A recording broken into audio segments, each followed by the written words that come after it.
हैं जो नीतीश कुमार को टेंशन दे रहा है। चिराग पासवान नरेंद्र मोदी की सरकार में मंत्री हैं, एनडीए का हिस्सा हैं। बिहार चुनाव में एक बड़ी भूमिका उनकी भी है। बार बार ये कहा जा रहा था कि चिराग पासवान 40 सीटें मांग रहे हैं, 45 सीटें मांग रहे हैं, लेकिन फिर अचानक चिराग पासवान ने 70 सीटों की मांग शुरू कर दी। अब भारतीय जनता पार्टी और नीतीश कुमार के लिए 70 सीटों की मांग पर हाँ कर पाना तो मुश्किल था। चिराग पासवान को ये संकेत तो मिल चुके थे। इधर चिराग पासवान की पार्टी के तमाम नेता, चिराग पासवान के जीजा अरुण भारती, ये सब लोग मिलकर के कहते रहते हैं कि चिराग पासवान की जो भूमिका है वो कुछ बड़ी होनी चाहिए। अब बड़ी भूमिका से क्या मतलब है भाई? चिराग पासवान तो नरेंद्र मोदी की सरकार में मंत्री हैं ही, तो क्या चिराग को इससे भी बड़ी भूमिका चाहिए?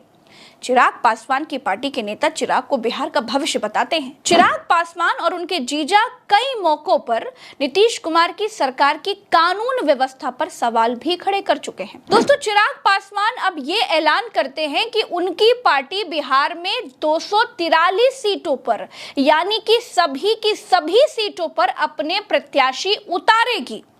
अब इसको आप कुछ ऐसे समझिए कि चिराग की पार्टी के प्रत्याशी नीतीश कुमार के खिलाफ भी खड़े होंगे, भाजपा के खिलाफ भी खड़े होंगे और मांझी के खिलाफ भी खड़े होंगे।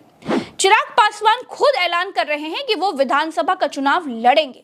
अब एक केंद्रीय मंत्री, एक सांसद को आखिर विधायकी लड़ने की क्या जरूरत पड़ गई भैया? आपको लग रहा होगा कि चिराग पासवान यूं ही चुनाव लड़ रहे होंगे, लेकिन दोस्तों बात यूं ही नहीं है।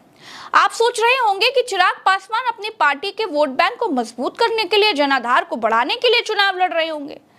आप जरा याद कीजिए 2020 का चुनाव, जब चिराग पासवान ने 134 सीटों पर अपने कैंडिडेट उतार दिए थे, एनडीए से अलग होकर के वो लड़े थे, तो इसका नुकसान सीधे सीधे नीतीश कुमार को हुआ और उनकी पार्टी 43 सीटों पर सिमट कर रह गई थी। अब एक बार फिर दोस्तों बिहार में विधानसभा चुनाव होना है। जेडीयू कहती है कि 2025 में फिर से नीतीश कुमार, लेकिन चिराग पासवान के तेवर ये बताते हैं कि भैया उनकी नजर मुख्यमंत्री की कुर्सी पर है। चिराग पासवान बार बार ये कहते हैं कि बिहार फर्स्ट, बिहारी फर्स्ट, इस मुद्दे को आगे करते हैं और अब उनको मुख्यमंत्री की कुर्सी चाहिए। चिराग पासवान ने दोस्तों कई बार ये बात भी कही कि वो दिल्ली की राजनीति के लिए नहीं बल्कि बिहार की राजनीति के लिए नेता बने हैं, उनको बिहार में राजनीति करनी है। तो जब ये लोग ये सवाल पूछते हैं